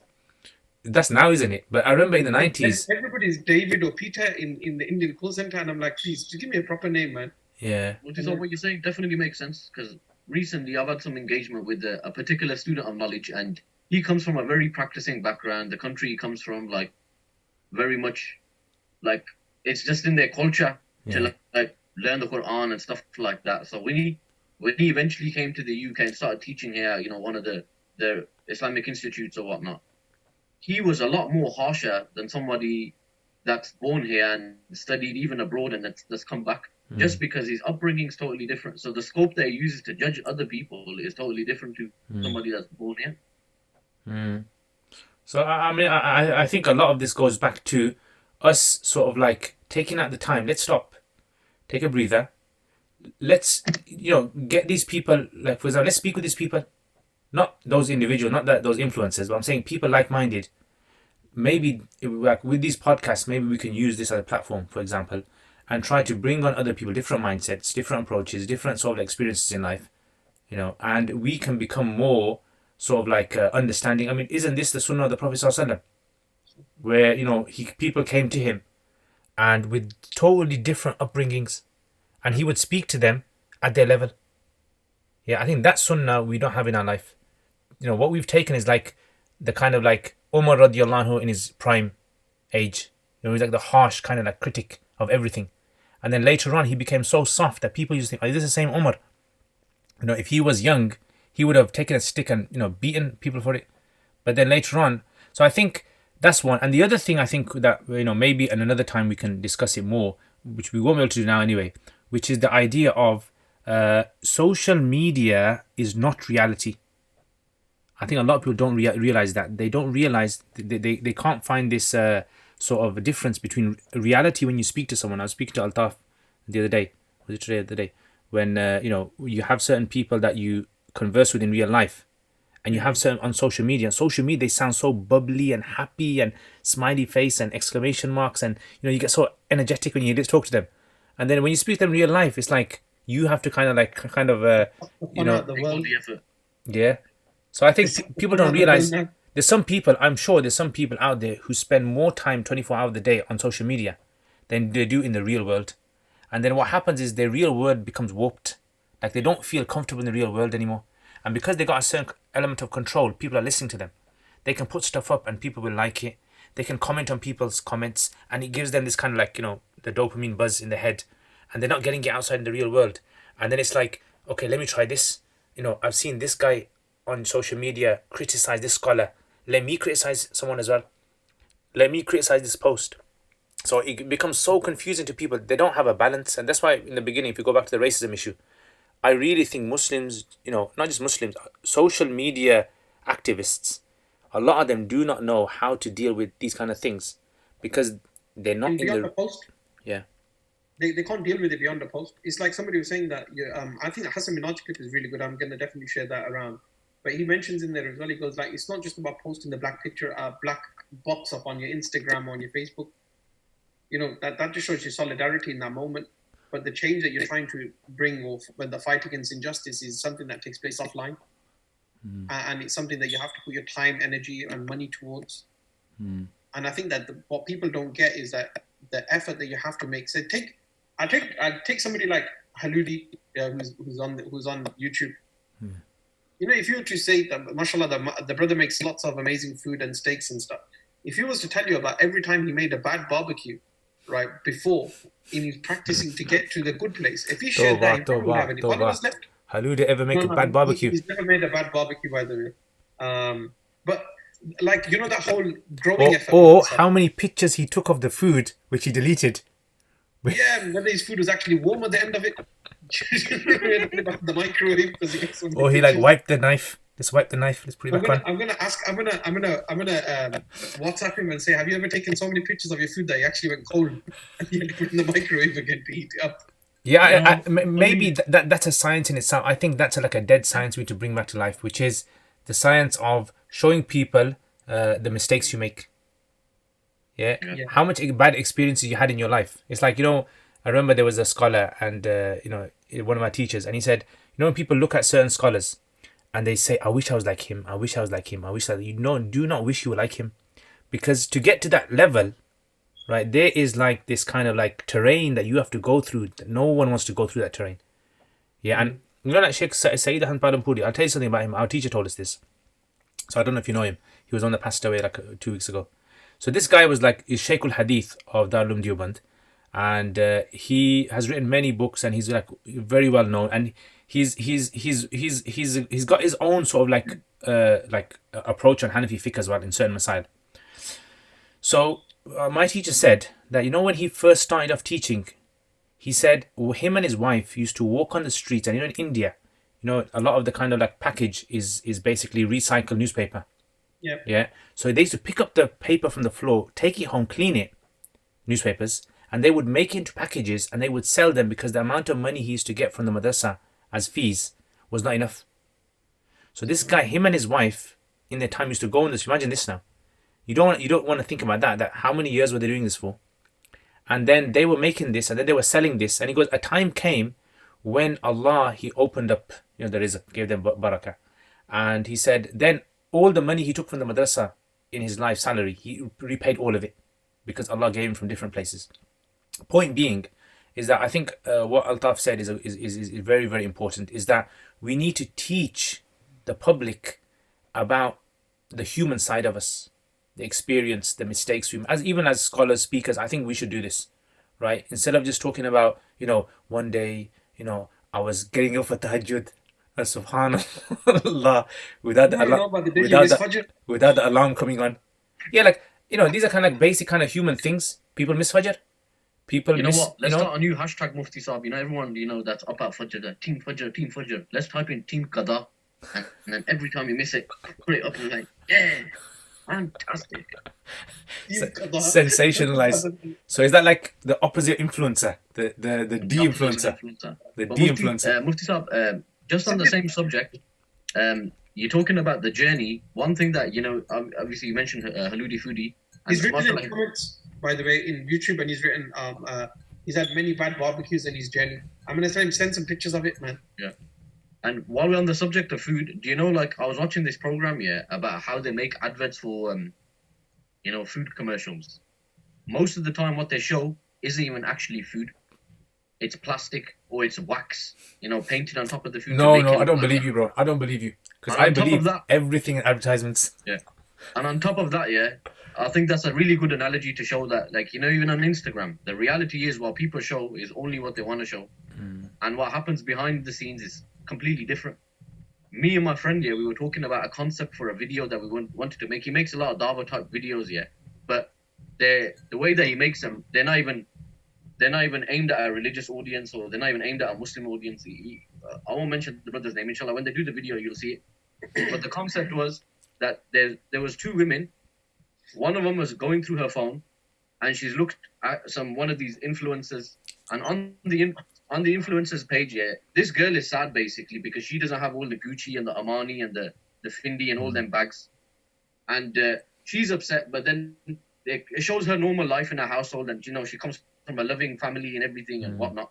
And then later they go into the phone, like, this is the concept of the video, and then it comes out on the other side, and then you actually realize that the influencer that posted the picture of the Gucci bag or the Armani and all of that is actually just going to one of them retailers, like, House of Fraser or whatnot, taking pictures with the stuff, just so she has something to post. And then when she goes home, reality is she comes from a broken home. Her family's like, they don't get on with her. There's all this arguing and stuff like that. And it shows you the reality. Now, one person's sad because they don't have all of this, and the person that's actually posting it doesn't have it either, but they're just showing the world that they have, because the validity that they're getting from the other person, saying, oh, mashallah, mashallah, is the only thing that's keeping them going. Do you understand? Why do you follow that up? I think I gave the brother the idea. Whether he's going to make the video or not, I don't know if, it'd be costly to make as well. It's not like something. It's not a 10-pound job. You see, I think these kind of things, this is where the minaret issue, I think I agree with Altaf on this one. The spending money on the masjid and these kind of things. I think, okay, leave masjids. I think we should create some sort of like an organization, not us three, I mean, as Muslims, have an external organization, a NMO, non-masjid organization, not NGO. Yeah. Did you like the idea, Mufti Saab? I think what you need to do, I agree with you, and there needs to be this kind of thing, this entity, this organization, where we can fund these kind of things, and maybe we can call it Waqf.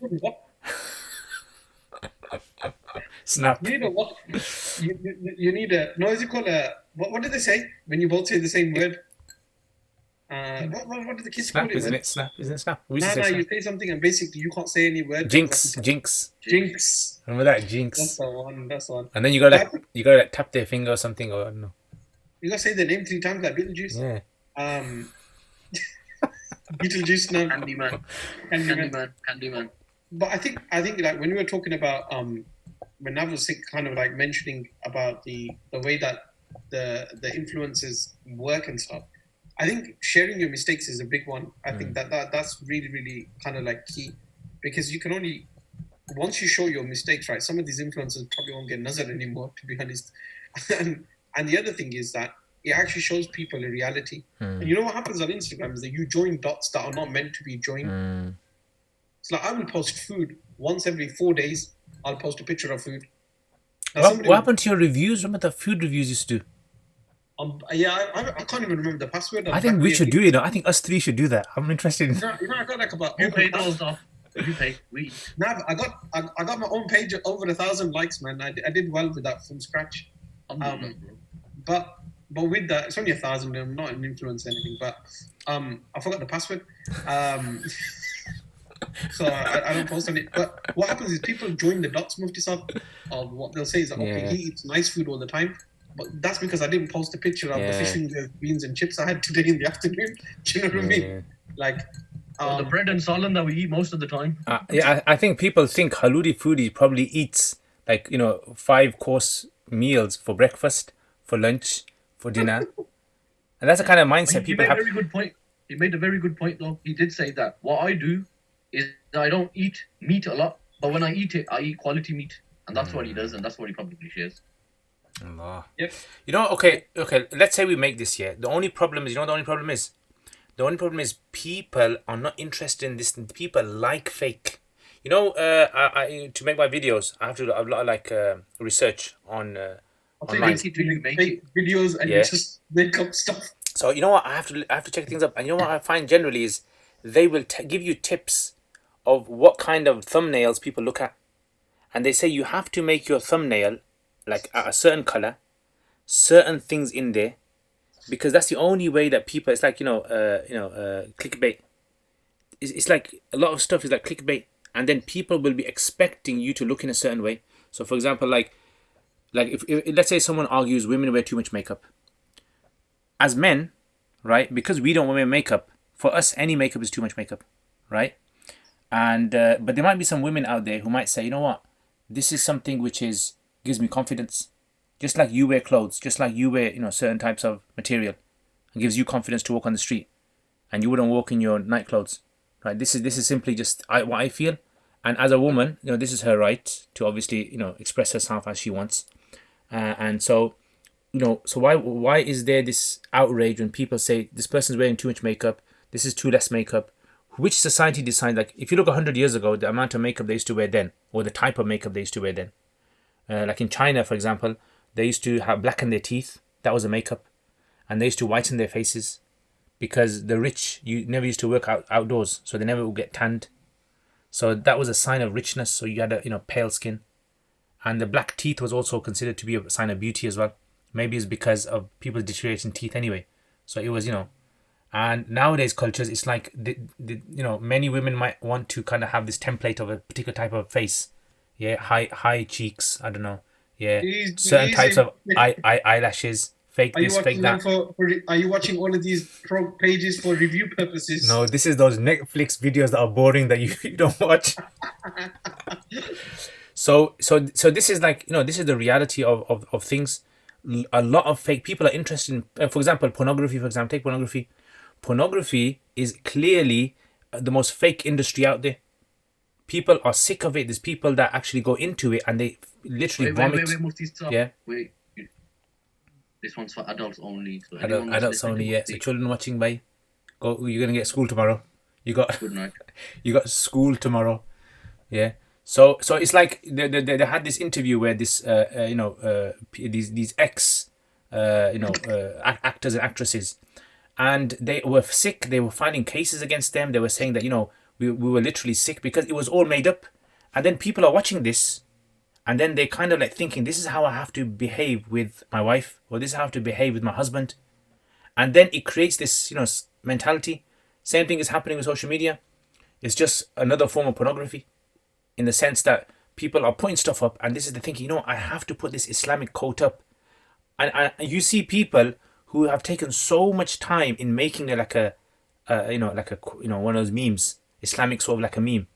And then they'll put like at the bottom, Ghazali said this, or Suyuti said this, or so-and-so said this. It's like you can tell it's fake. Rumi says everything. You're not acting upon it. If you only put up those quotes that you've acted upon for the last entire month, that you've been acting upon this, and you put it up, you'd hardly have anything on there. I actually, you were mentioning something about quotes. The Rumi quotes.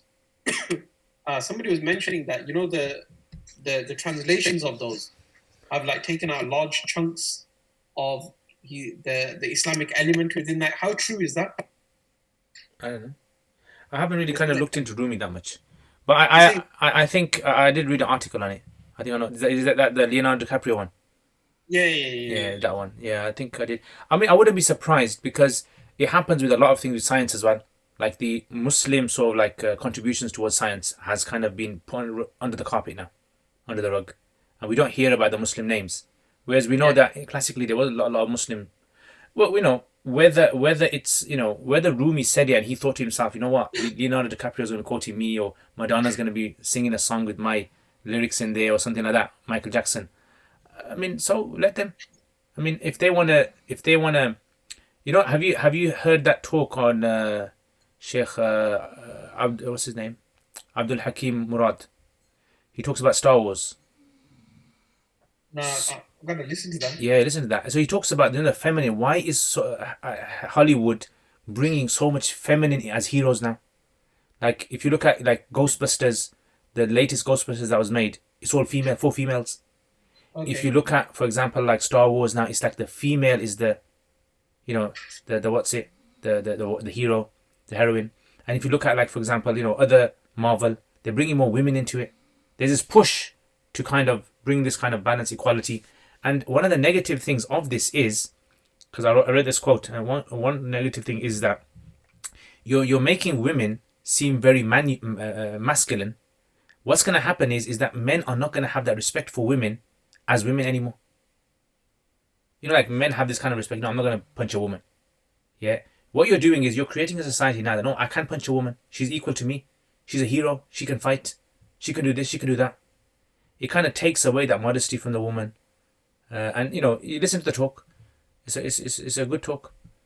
So I think there's a lot of these kind of things that happen on social media, that the background of how it works and how it kind of, like, social media itself influences you. There's a lot of things that people are just ignorant of, and they're just like kind of like shouting at everyone. How comes you're not talking about racism? How comes you're not talking about female rights, feminine rights? And how comes sometimes you have this thing, and like people will inboxing me saying, Sheikh, this Friday you have to talk about women's rights. This Friday you have to talk about this. You have to, like, oh, okay, calm down. I remember Sheikh Zaid once said to me, he just said, Sheikh Zaid said to me a good advice. He said, never become the mouthpiece for anyone. If anyone tells you, give a talk on this, never give it. He goes, because who are they to tell you? Right? That's just one person with their view, and they think their view needs to be. And you're just kind of like extending their voice. So I think a lot of people are in this kind of like complex. So I've got one final question for today's podcast. Go on. Okay, firstly, if there's anybody out there who's got a cat that they're giving away, or kitten they're giving away for free, oh yeah, I know, Mufti Imran. He's got one. His cat's had some. He's telling me the other day. Yeah, I got one from him as well last time. My one's gone up. Yeah. But is it? I'm one of the. Oh, you want those kind of like No. One of my friends who's a Molana, he's got a cat in it. His kitten gave birth on the 21st of Ramadan, and the kittens opened their eyes on Eid day. Allahu Akbar. Subhanallah. My question with Mufsab is that I got a lot of stick. Was it praying?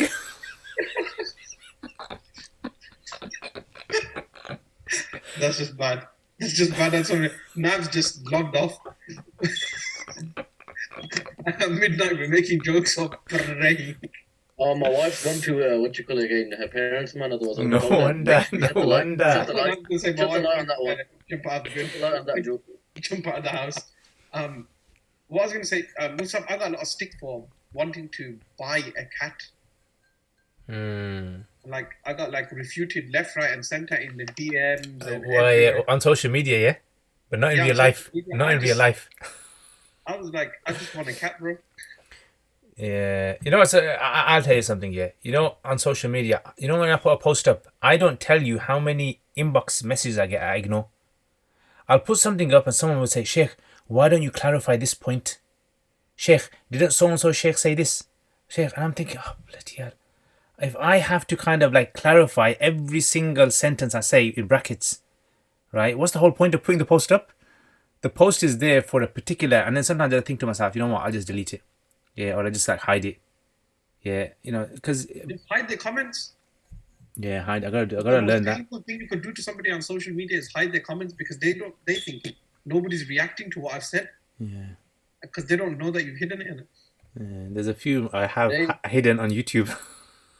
Today we did a talk on social media about why social media isn't good. And we're on social media. Allah.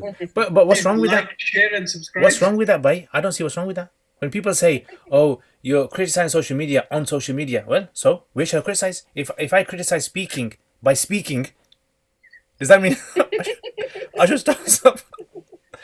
People don't think. I think people don't think on social media. People That's a are good just saying things that kind of like, from a very superficial level, it just makes sense to them. But when they think deep about it on their bed, when they're on their pillow, and think, what did I say there?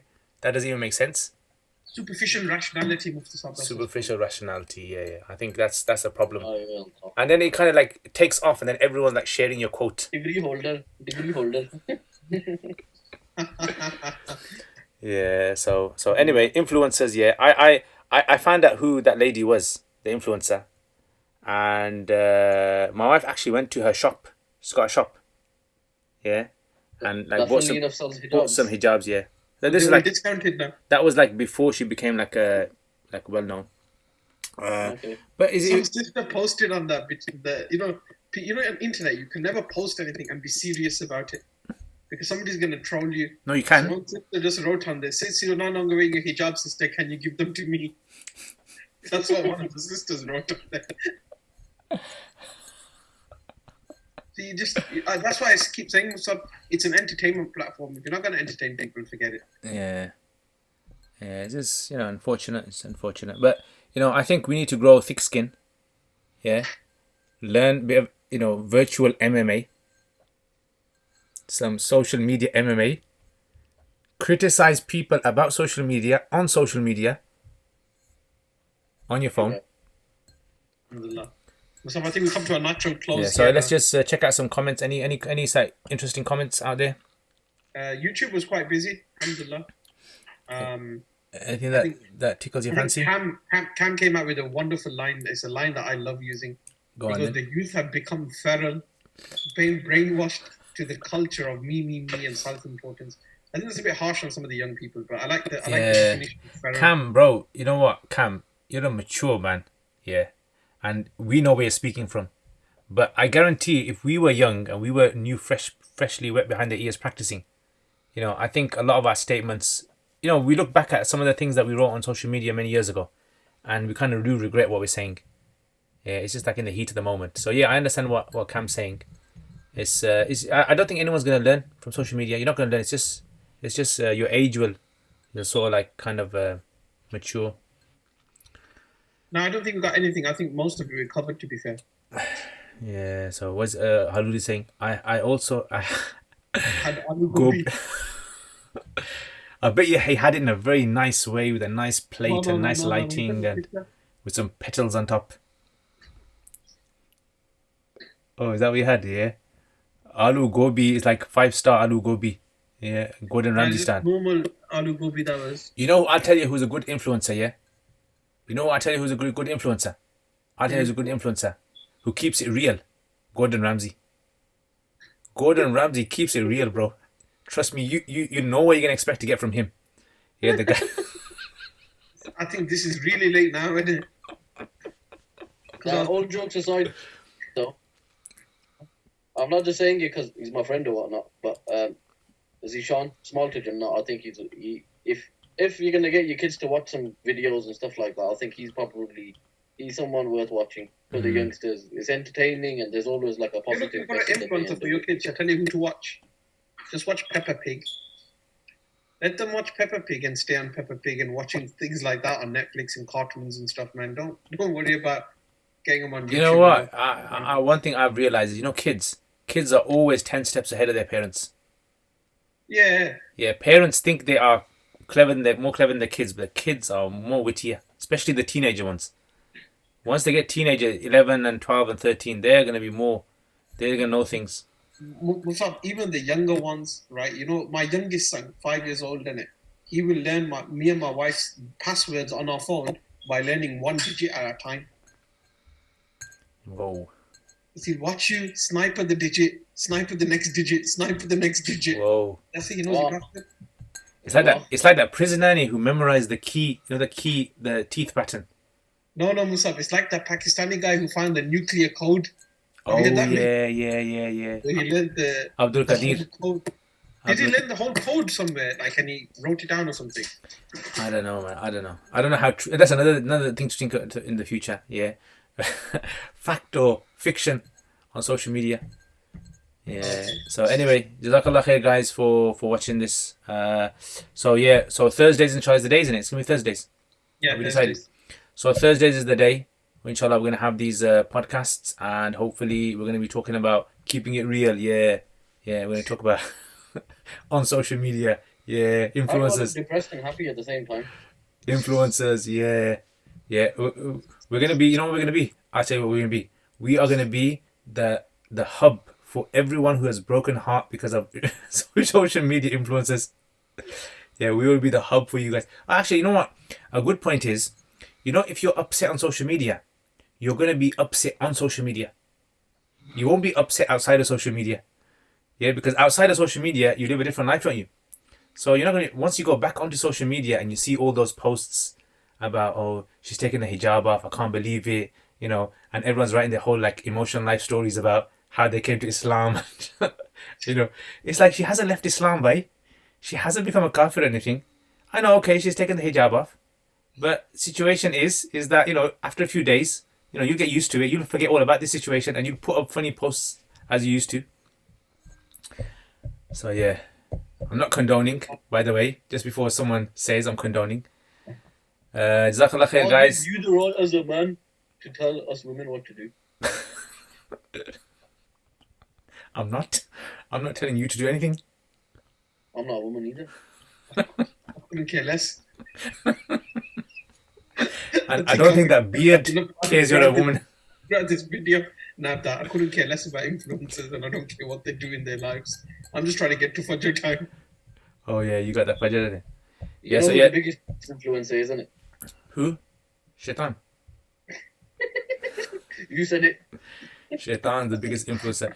Yeah, so anyway, influencer or no influencer, yeah, inshallah, we will see you guys next Thursday, same time. Thursday. I don't know why I'm finding that funny. Yeah, so it's that kind of time at night, innit? You get kind of like your brain starts saying to you, go to sleep. When Satan comes out. We still got to pray Isha, by the way, yeah? We ain't prayed Isha. And don't say to me, you pray your Isha. Oh, you prayed? That whole, does Isha time even start? Oh, one of those ones. So, guys, already if Altaf becomes an influencer, you know what to expect, yeah? I think what someone done on social media, and this is we'll finish on this. They had this funny thing in it. I forgot who it was, man.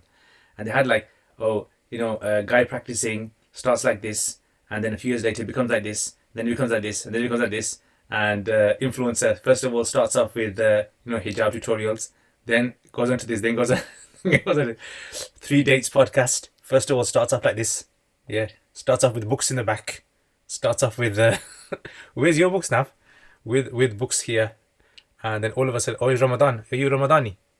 And then all of a sudden. So anyway, Jazakallah khair, guys.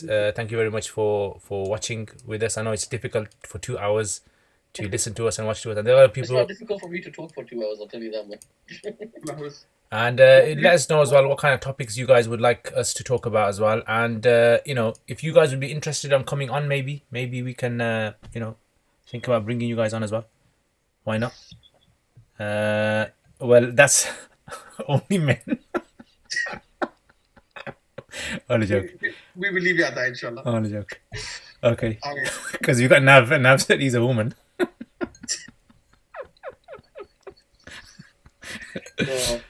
This is